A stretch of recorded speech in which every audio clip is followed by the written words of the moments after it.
Israel Iran तनाव पर ताज़ा और सबसे महत्वपूर्ण अपडेट दोस्तों, वह से लगातार आपको ईरान इजराइल की स्थिति से अवगत करा रहा हूं।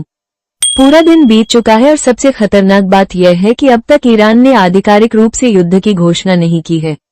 शाम के समय एक बार फिर इजराइल ने हमले शुरू कर दिए हैं। ईरान का रक्षा तंत्र पूरी तरह फेल। ईरान की रक्षा प्रणाली पूरी तरह नाकाम साबित हुई है और मोसाद का ऑपरेशन पूरी तरह सफल रहा। मोसाद ने पहले ईरान के विभिन्न रक्षा सिस्टम को निशाना बनाया, फिर इजरायली फाइटर जेट्स ने हवाई हमले शुरू कर दिए। इमाम खुमैनी एयरपोर्ट पर जबरदस्त हमला। ईरान के इमाम खुमैनी एयरपोर्ट पर भीषण हमला हुआ है और उसके आसपास के इलाकों में लगातार धमाकों की आवाजें सुनी जा रही हैं। हर तरफ तबाही का माहौल है।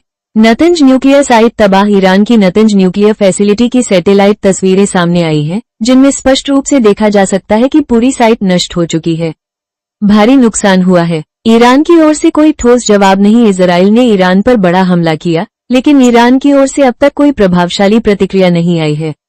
ईरान ने अभी तक कोई बैलिस्टिक मिसाइल लॉन्च नहीं की है। कुछ सस्ते ड्रोन जरूर भेजे गए, जो कई घंटों में इजराइल पहुंचते हैं, लेकिन वे प्रभावशाली जवाब नहीं है।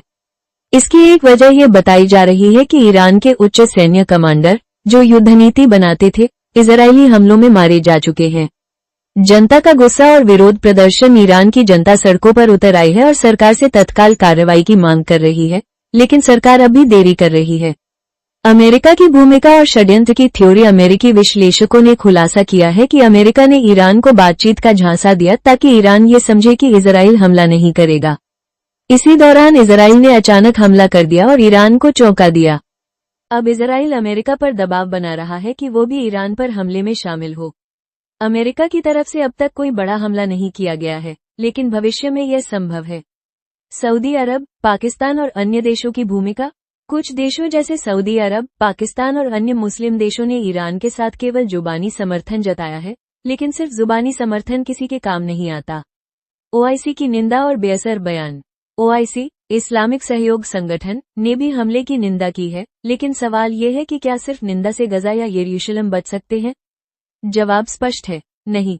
ईरान का रवैया और अंतर्राष्ट्रीय समुदाय। ईरानी सरकार अब भी न्यूक्लियर डील से बाहर निकलने पर विचार कर रही है, लेकिन अब उसे स्पष्ट स्टैंड लेना चाहिए।